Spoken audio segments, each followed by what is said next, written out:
Nous poursuivons notre cycle sur la sainteté en écho à l'exhortation apostolique du pape François, Gaudete et exultate.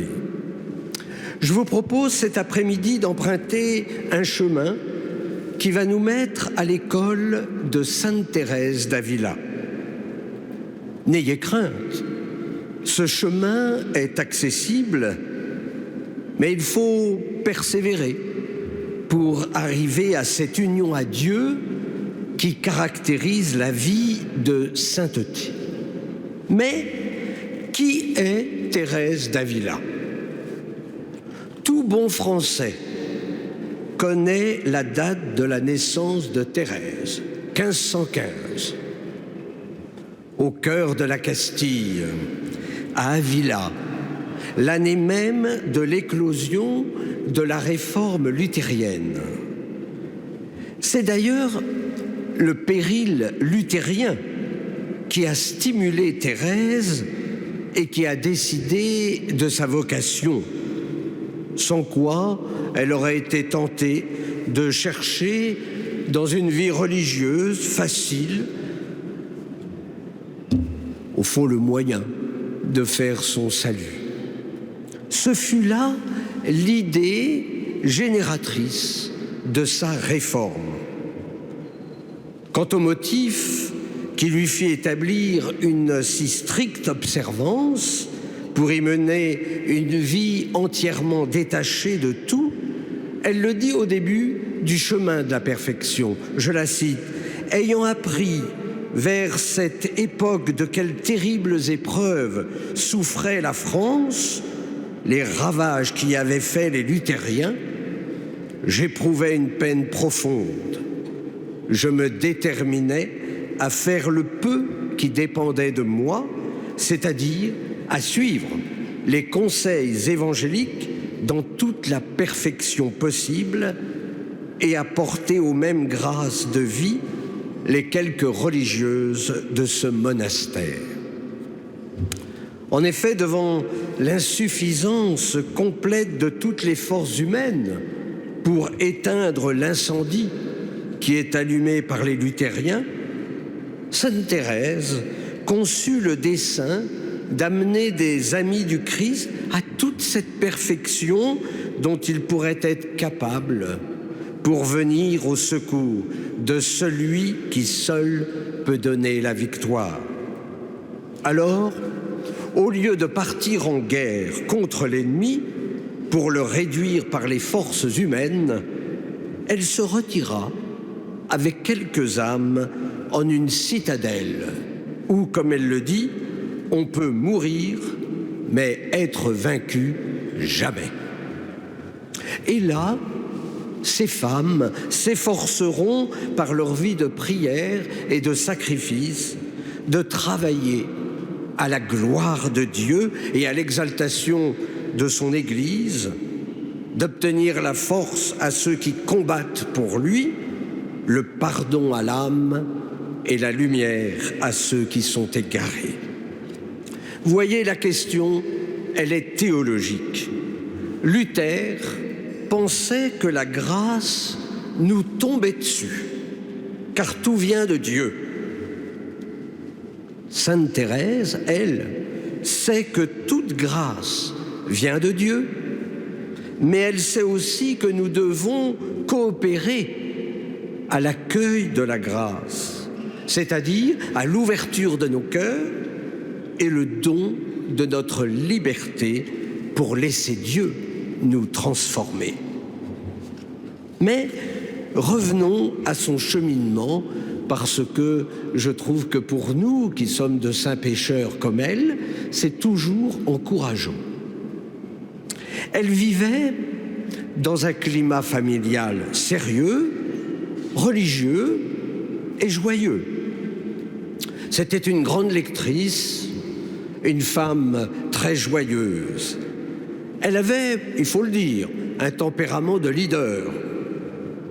Elle lisait des livres de chevalerie et, comme elle dit, je commençais à porter des parures et à désirer plaire en paraissant bien Au fond, elle soigne le paraître. Elle vécut sa première conversion en rencontrant Marie de Bricefio, qui a réveillé ses bons désirs d'autrefois et qui lui a surtout montré ce monde de l'illusion où elle se trouvait. Elle va sortir vainqueur de son combat spirituel et elle entre au monastère de l'Incarnation sous la règle du Carmel. Thérèse a 20 ans. Mais il faut dire qu'à cette époque-là, la vie du Carmel avait connu quelques relâchements.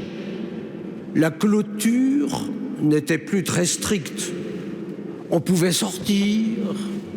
Et surtout, il y avait des parloirs où Thérèse aimait recevoir les personnalités d'Avila.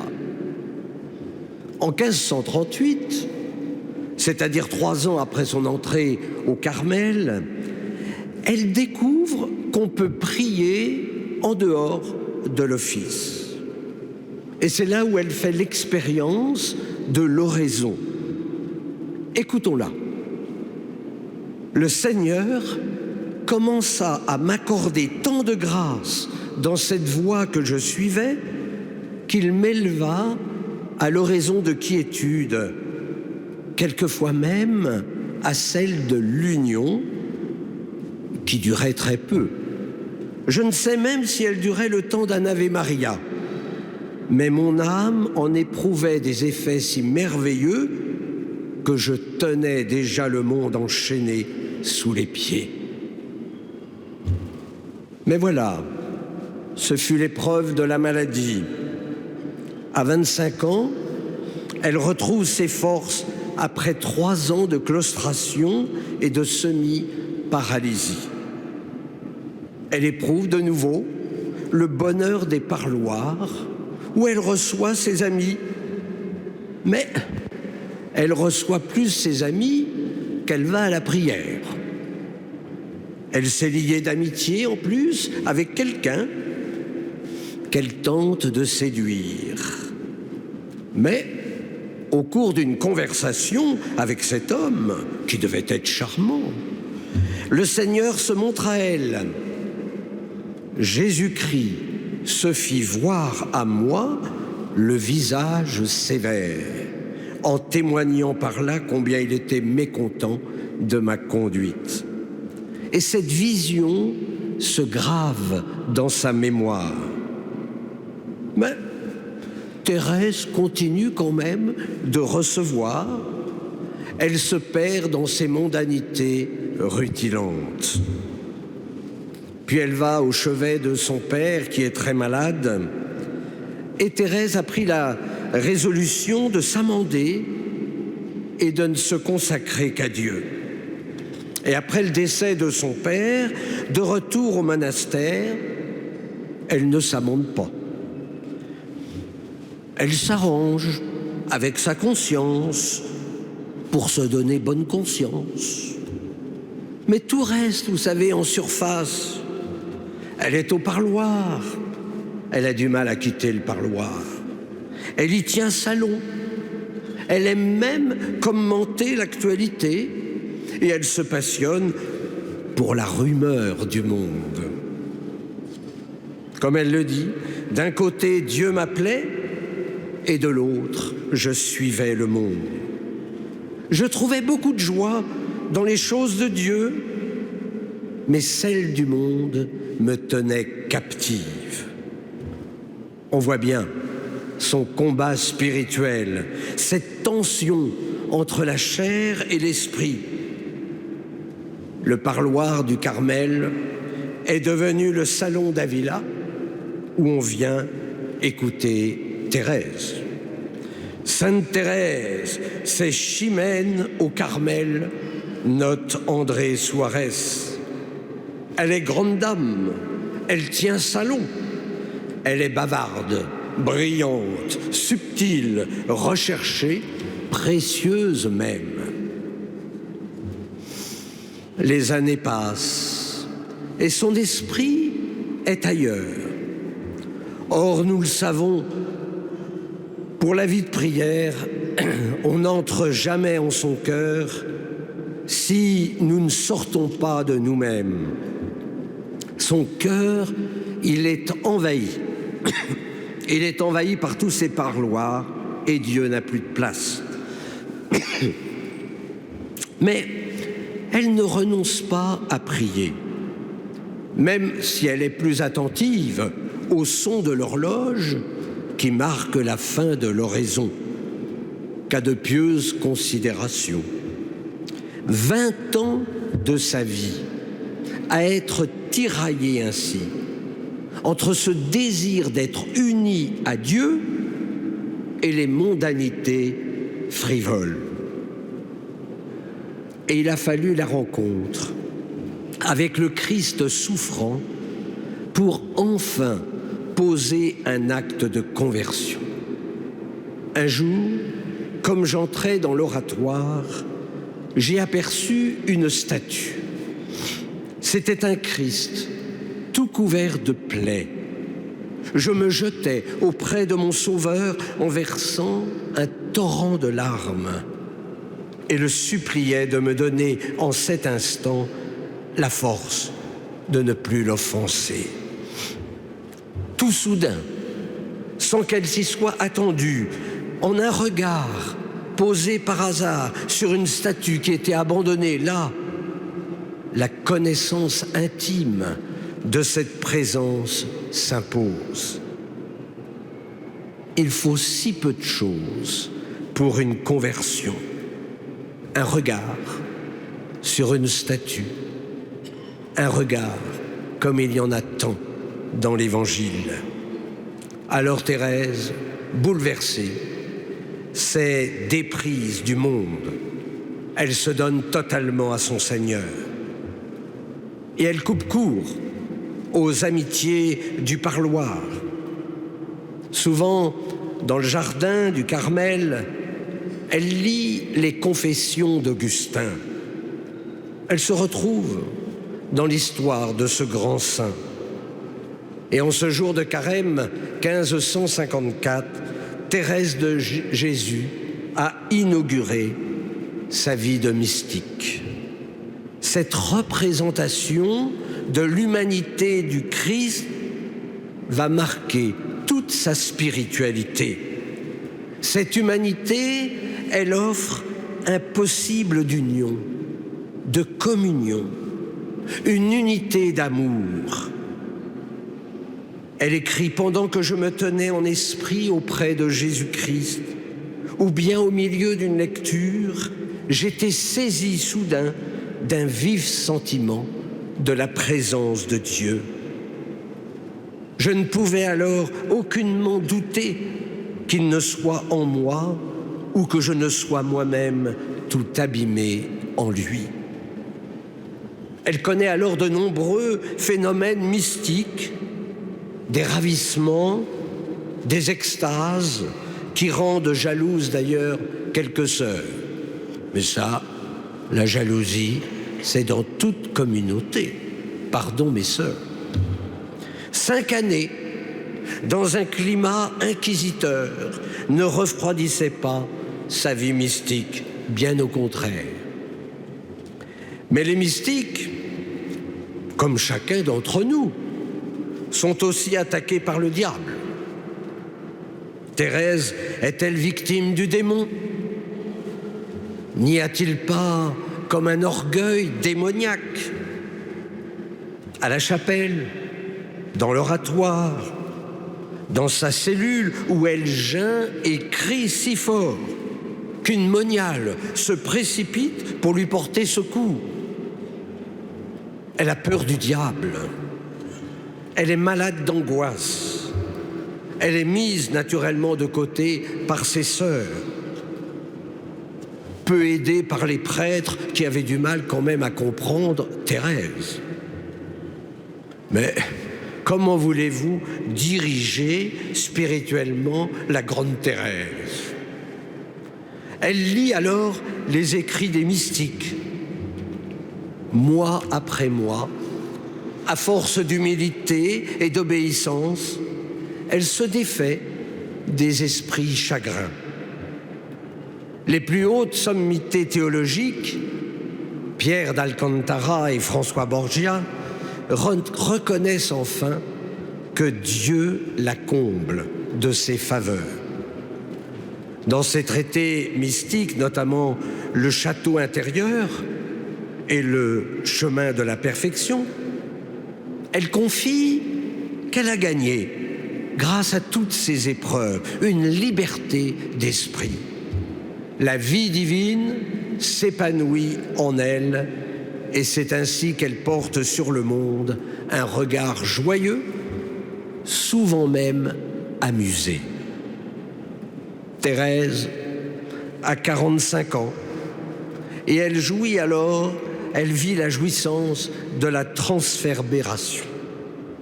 Il me semblait que l'ange me passait ce dard au travers du cœur et l'enfonçait jusqu'aux entrailles. Tout le temps que duraient ces transports, je me trouvais hors de moi. J'aurais voulu ne plus voir ni parler, même livrée tout entière à mon tourment, qui était pour moi une béatitude surpassant toute joie créée. La connaissance amoureuse que Thérèse a de Dieu est une véritable théologie mystique. C'est un art d'amour. C'est une union dans laquelle seul le cœur importe. Aimer, voilà la clé. Aimer et le désir d'aimer et d'être aimé.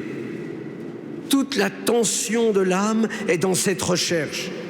Elle l'exprime d'ailleurs dans l'un de ses poèmes, « Aimer et aimer davantage, et tout enflammé d'amour, de revenir pour de nouveau aimer. » Cette recherche conduit alors à l'extase, qui n'est pas un état de névrose, comme certains ont pu le dire. Non, c'est une expression de l'amour. Mais l'extase n'est pas la mystique. C'est une préparation à l'union. Il faut continuer cette montée au fond de soi, aller au centre le plus caché, le plus intime, où réside Dieu. Nous retrouvons alors l'enseignement spirituel de saint Augustin, « Reddi ad cor », reviens vers ton cœur. Alors naturellement, ne cherchons pas, nous, les extases, sauf si vous en avez et vous dites « merci Seigneur ». Non, il faut plutôt chercher une intériorisation pour descendre de plus en plus loin dans les profondeurs divines, jusqu'au centre spirituel de l'être, et y trouver le lieu des rendez-vous de soi avec Dieu. Alors tout l'être est rénové. L'année 1561 marque le temps des fondations des monastères. C'est le temps de la réforme du Carmel. Fonder un couvent. Mais c'est pure folie. Mais c'est ça la folie de la sainteté. Face au luthéranisme, ne faut-il pas retrouver l'excellence monastique? Voilà la vraie réforme, celle de la sainteté. Le couvent San José voit le jour. C'est le premier d'une série de 16 autres couvents, mais aussi une suite d'aventures harassantes qui feront d'elle d'ailleurs l'errante de Dieu. Dans ce couvent, elle prie et fait prier. Elle redonne à Dieu sa place. Et si l'âme s'unit à Dieu, elle devient le centre du monde. Sa prière remet le monde dans le regard divin et Dieu au centre de l'univers.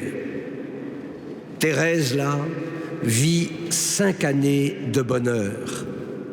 Comme elle l'écrit, « Je trouvais des délices à vivre parmi des âmes si saintes et si pures, en un lieu où l'unique préoccupation était de servir et de louer notre Seigneur. Elle propose un chemin d'humilité.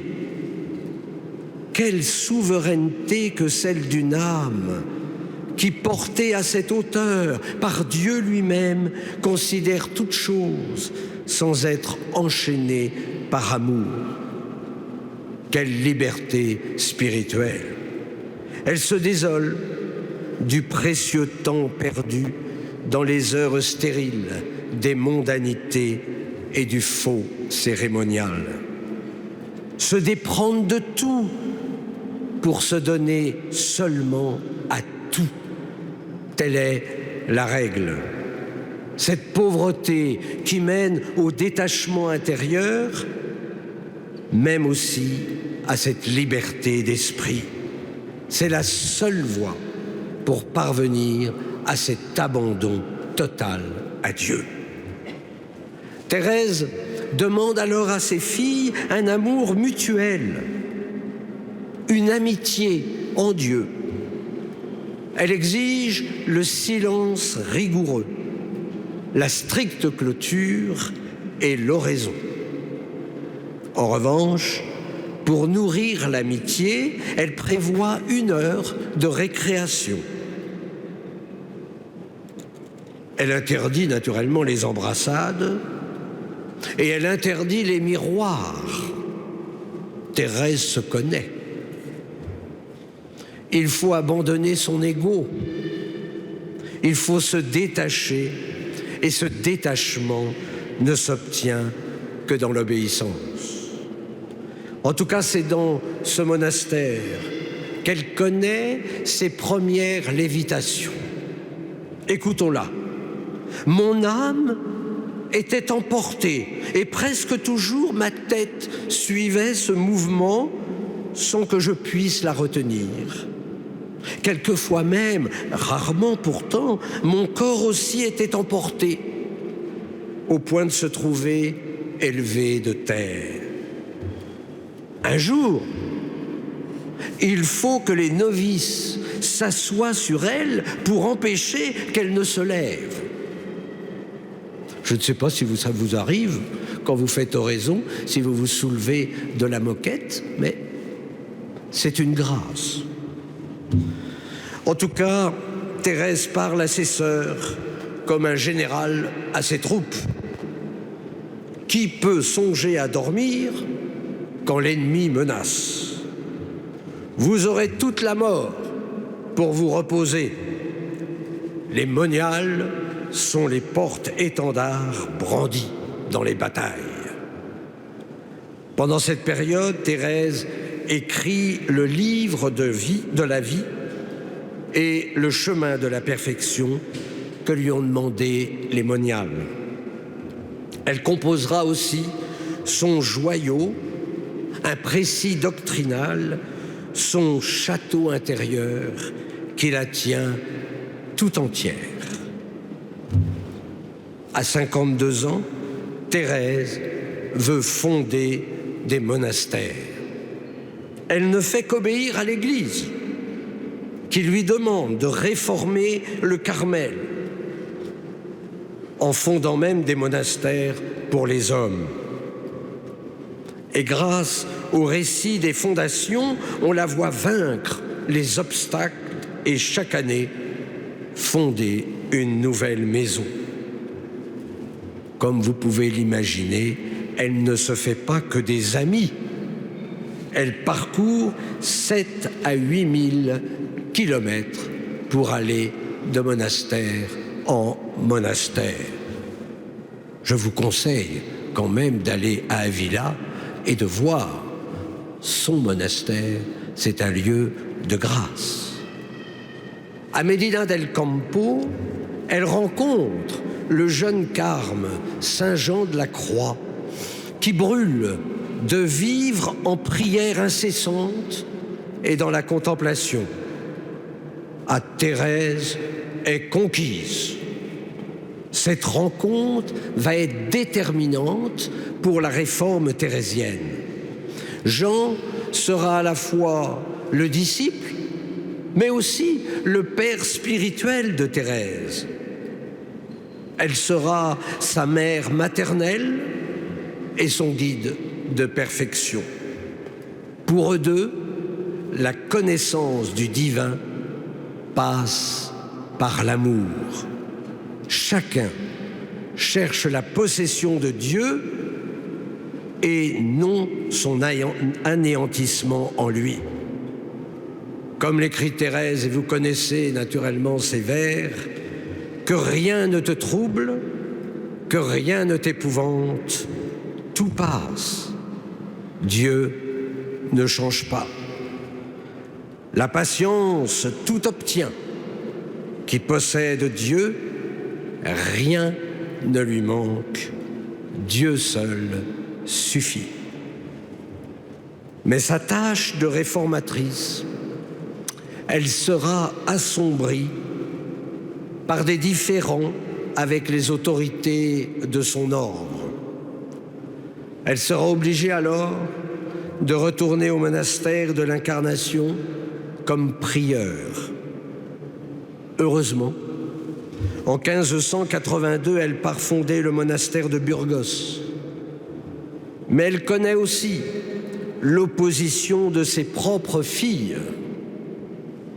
Et elle part pour Alba de Tormes, où elle succombe à la maladie le 4 octobre 1582. On est toujours trahi par ses filles, parce que les filles veulent prendre la place de Thérèse. Mais c'est aussi un chemin de dépouillement. Être sainte était son vœu le plus cher. Que Sa Majesté fasse de moi une sainte. Pour elle, la sainteté seule réalise la plénitude humaine de l'homme nouveau. Ce qui fait sa sainteté, ce ne sont pas ses fondations. Ce qui fait sa sainteté, c'est sa vie de prière. Dans ce désir qu'elle avait de sauver les âmes et de les inviter à l'amitié du Christ. Elle aime et elle aime aimer. Sa mort, comme toute mort, sa mort récapitule sa vie. Une de ses sœurs raconte ses derniers moments. Elle fut ainsi en oraison, dans une paix et une quiétude profonde, tantôt de recueillement, tantôt d'admiration, comme si on lui parlait et comme si elle répondait.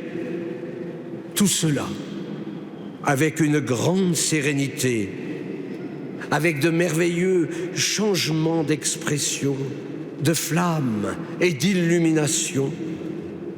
Par moments, un parfum très pénétrant se dégageait d'elle, le visage souriant. Elle donna son âme au Seigneur, restant toujours très belle, le visage resplendissant comme un soleil embrasé. La mort des saints, c'est toujours quelque chose d'extraordinaire. Alors la semaine prochaine, nous terminerons cette série sur la sainteté en écoutant Thérèse. On restera avec elle, qui est maîtresse de prière et de vie intérieure. Et avec elle, nous parcourrons les demeures. Il y en a 7. On va au moins essayer de franchir les 3 premières. La 4e, c'est déjà plus difficile. Mais quand on a franchi la 4e, on peut arriver à la 7e. Donc, vous verrez la semaine prochaine. Merci.